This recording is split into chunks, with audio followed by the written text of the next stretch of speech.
Your death won't come easily.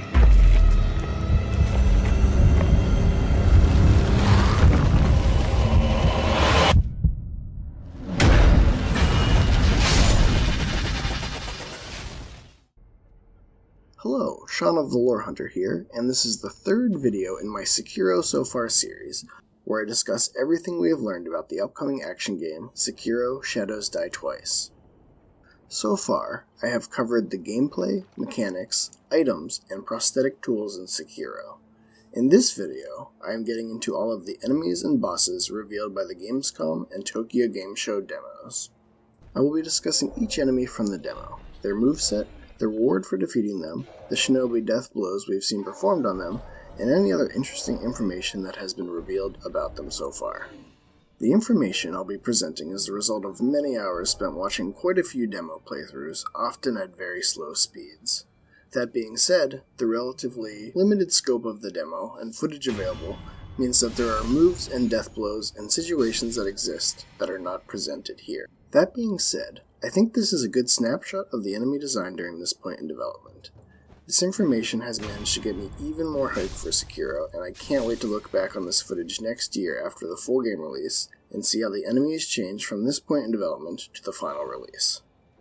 With that out of the way, let's get started.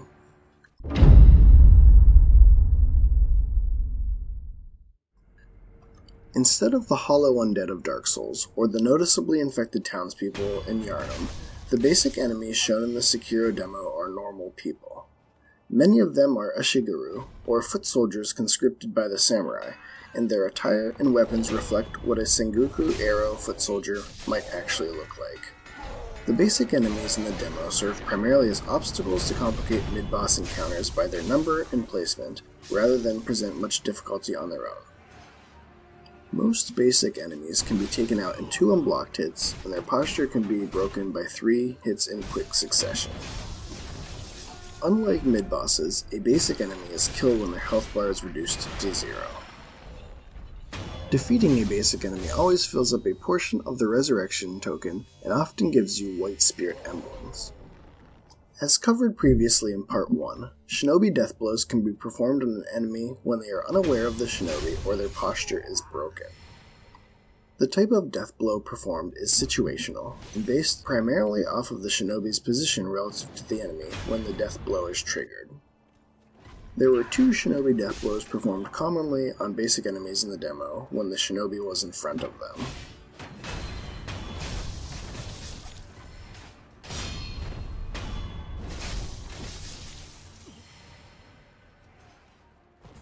And 2 death blows were used against basic enemies when the shinobi was behind them.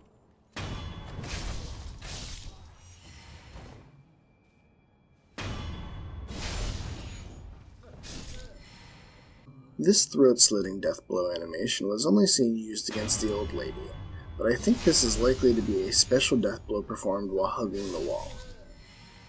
There was 1 plunging death blow the shinobi performed when dropping onto basic enemies.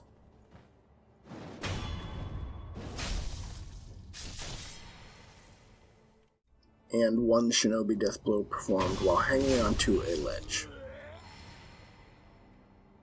There was a special death blow animation seen performed against the spearmen after breaking their posture with a Makiri.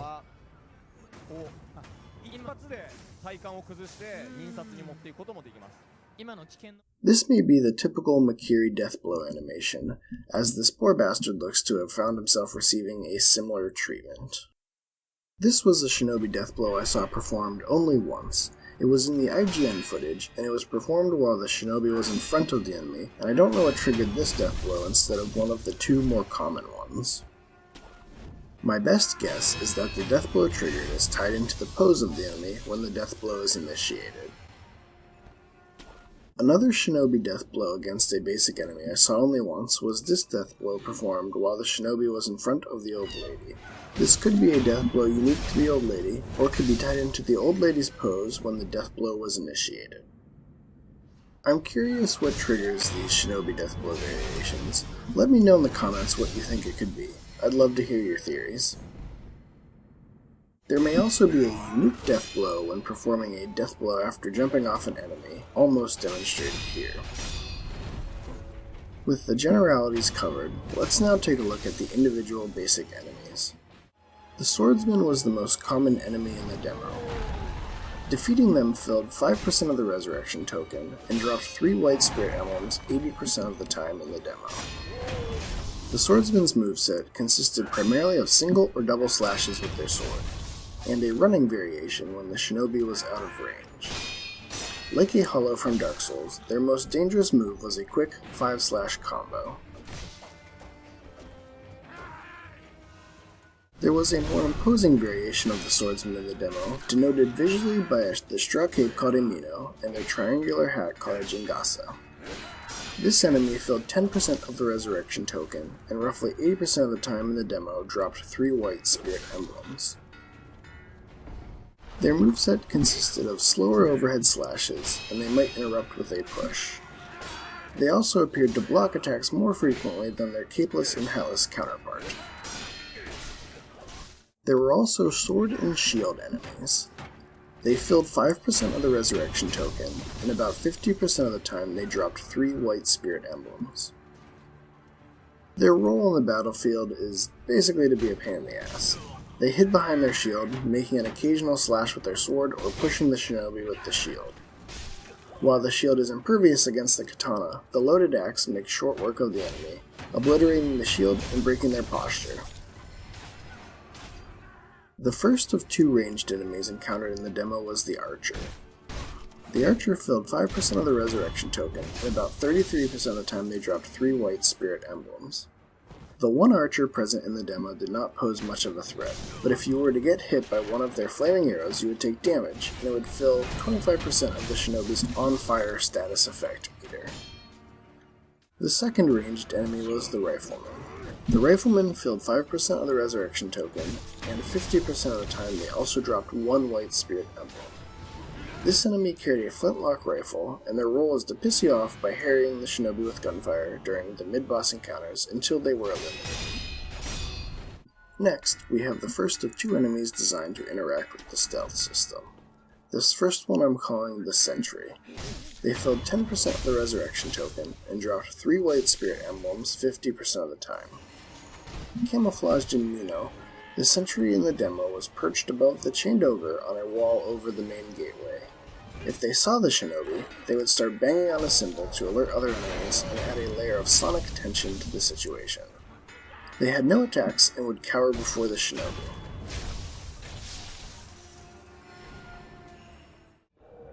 Next, there was an old lady patrolling in the building adjacent to the courtyard with the chained ogre.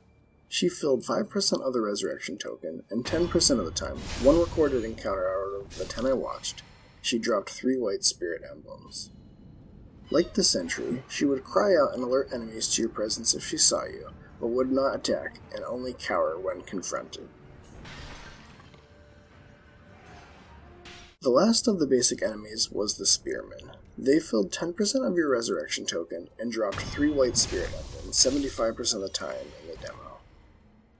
They are the only basic enemy to have a lethal attack, and it was their only attack. It was a charging spear thrust that, like our buddy Ornstein from Dark Souls, they could begin from a fair distance away. And those are the basic enemies from the demo. Up next, mid-bosses.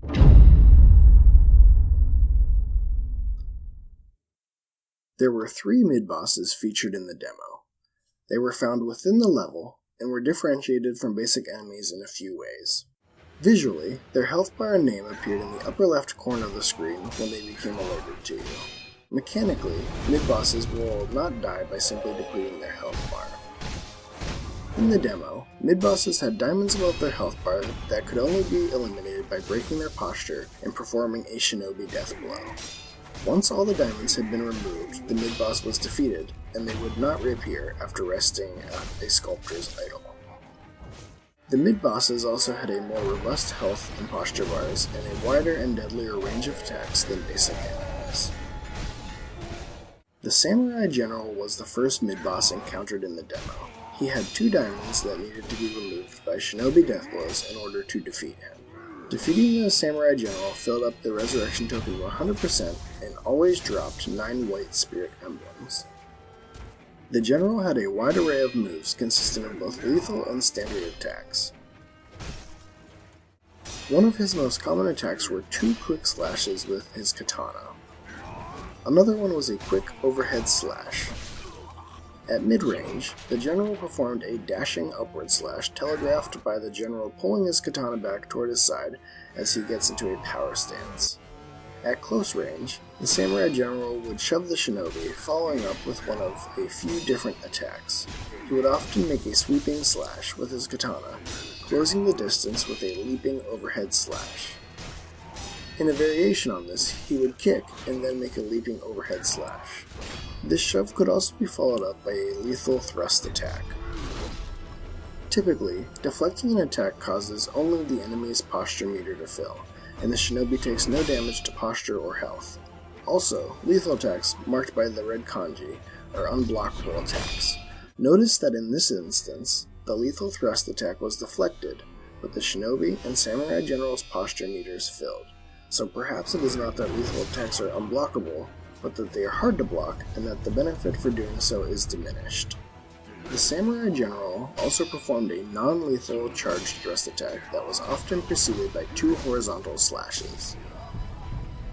If the General's posture bar was moderately filled and the shinobi gave him some space, he got into a stance that would cause him to emanate a blue aura and reset his posture.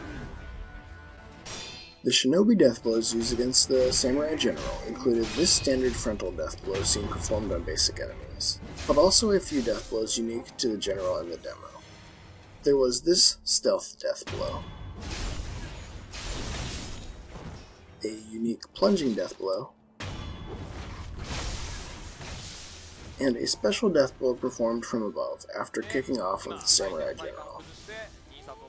To be honest, I found it challenging to catalog his moves. He was so responsive to the player, halting combos as the shinobi's position changed, and even canceling animations in order to block incoming attacks. This could come across as me saying the Samurai General is cheap, but it's really quite the opposite.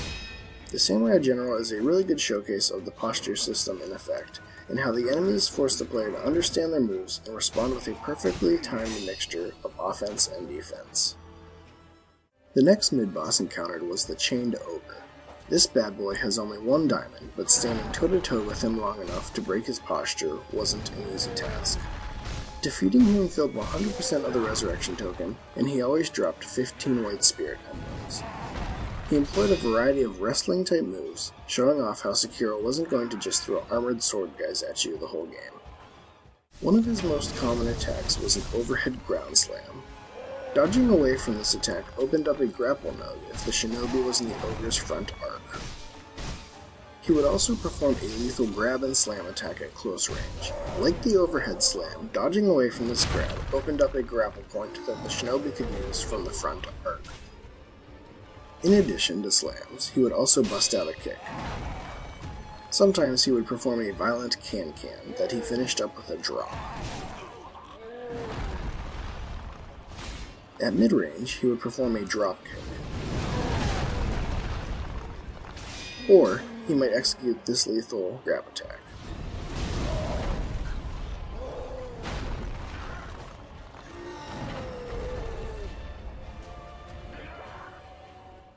The Chained Ogre had 2 shinobi death blows that were seen in the demo. There was this death blow performed from behind,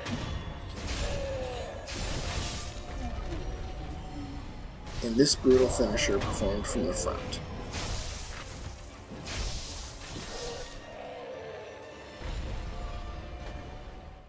The last mid-boss in the demo was the Headless, a spooky ghost enemy found in a dark cave. Content creators were not permitted to capture footage of this enemy, but being the internet, somebody didn't listen. As a result, the footage is limited and the details of this enemy are still shady. The Headless had 1 diamond, and it is unknown what rewards a player received for defeating them, as there is no footage of the Headless being defeated. The Headless was invulnerable to the shinobi's attacks unless they used an item covered in Part 2 called Divine Confetti. There was also a dark mist that emanated from the Headless that slowed the shinobi down and prevented them from dashing. This would be dispelled when the Divine Confetti was used. Attacks from the Headless filled a status effect meter called Terror that worked similar to Bleed in Dark Souls. Each hit would build Terror, and if the meter filled, it would instantly take a large portion of health. The Headless also appeared to regenerate its health. The Headless performed a variety of attacks with a sword, as well as a few unexpected attacks. The most common was a slow sweep with its glowing purple curved greatsword. It also used this quicker overhead dash, and this 360-degree sweep of its sword.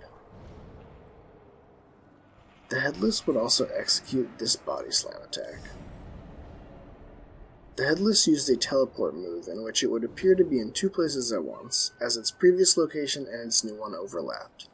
I think this double image adds tension and makes the encounter extra spooky. The Headless also had a very disturbing lethal grab attack in which it appeared to rip something out of the shinobi's butt. In Japanese mythology, it is said that the Kappa tries to steal a human's shiri kodama, some kind of mystical orb that resides in a human's anus. It very much appears to be what the Headless is doing here. If that's the case, then the Headless could be FromSoft's take on the Kappa.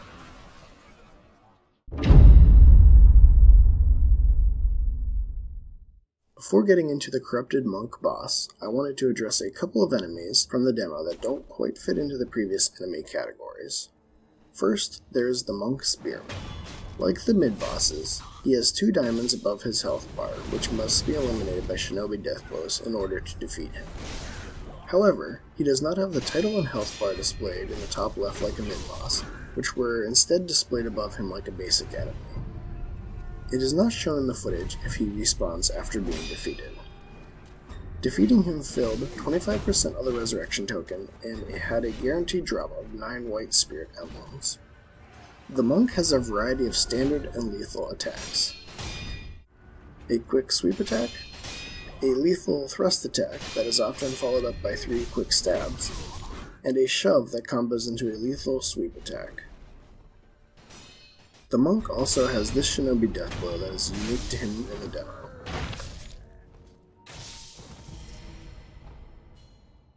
Rounding out the miscellaneous enemy category, we have the giant snake that was featured at the end of the announcement trailer back in June at E3. The giant snake is less of an enemy and more of an environmental obstacle. But this didn't stop Yasuhiro Katao of FromSoft from showing off a bit during TGS, demonstrating that you can actually deflect the giant snake's bite attack.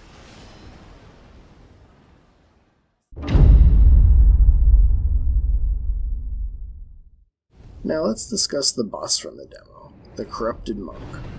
Like a mid-boss, she could only be defeated by removing all of the diamonds from above her health bar by breaking her posture and performing a shinobi death blow. There were 2 versions of the demo that were shown between Gamescom and TGS, with the Corrupted Monk having 2 diamonds in one and 3 in the other. It seems likely that the Corrupted Monk is meant to have 3 diamonds, and that a version of the boss with 2 diamonds was created to shorten the fight for the demo. It is unknown what the reward for defeating the Corrupted Monk is, as the demo ends upon defeating the boss. Like the Souls games, there is a fog wall that prevents the player from leaving the arena during the fight. The arena itself is a large bridge surrounded by maple trees that the shinobi can grapple around on. The Corrupted Monk enters the arena by leaping over the far building in a manner very reminiscent to the Taurus Demon from Dark Souls and the Cleric Beast from Bloodborne. The Corrupted Monk wields a naginata and blocks attacks with a set of extra-large Buddhist prayer beads. She commonly performs a spinning overhead slash. She also performs a series of 3 to 4 spinning horizontal sweeps.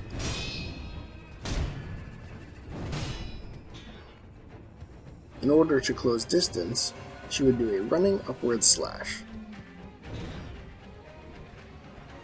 When harried, the monk would sometimes break away using this spinning leap back. If the shinobi hung around in the surrounding trees too long, the monk would execute a vertical jump and slam. After the first diamond was eliminated, the Corrupted Monk would disappear into the ground as a mist enveloped the bridge and 3 shadow copies of the monk appeared, popping up and attacking.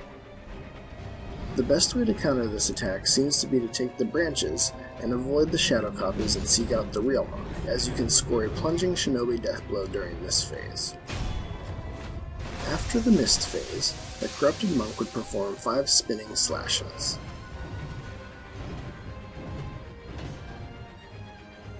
The corrupted monk used 2 lethal attacks during the fight. The first consisted of 2 to 4 horizontal swings and a lethal thrust. The second was a lethal sweeping attack, followed by an upward slash that will punish any player near or above the monk after the sweep. There were 5 shinobi deathblows seen in the demo performed against the corrupted monk. There were 2 shinobi deathblows executed from the front, a katana in the chest pulled up toward the neck, and a stab up through the neck.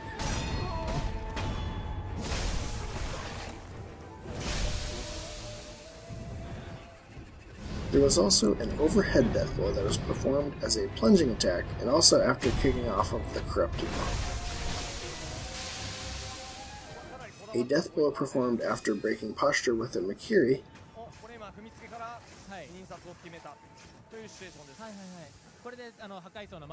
and this final deathblow occurs after the monk's diamonds have been depleted, using the Fushigiri sword. This move is called a shinobi execution.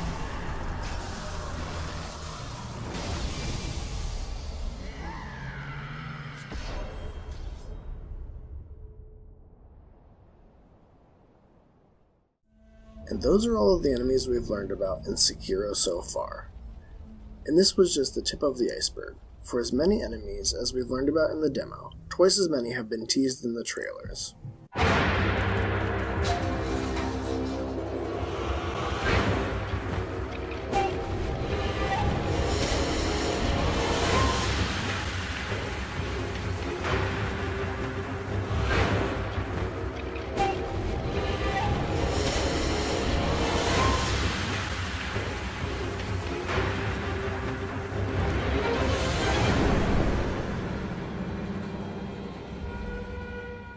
I hope you have enjoyed this video. The next video will be my first appendix episode, in which I take a look at a few new bits of gameplay and mechanics information. If you're interested in following my coverage of Sekiro's development, please consider subscribing.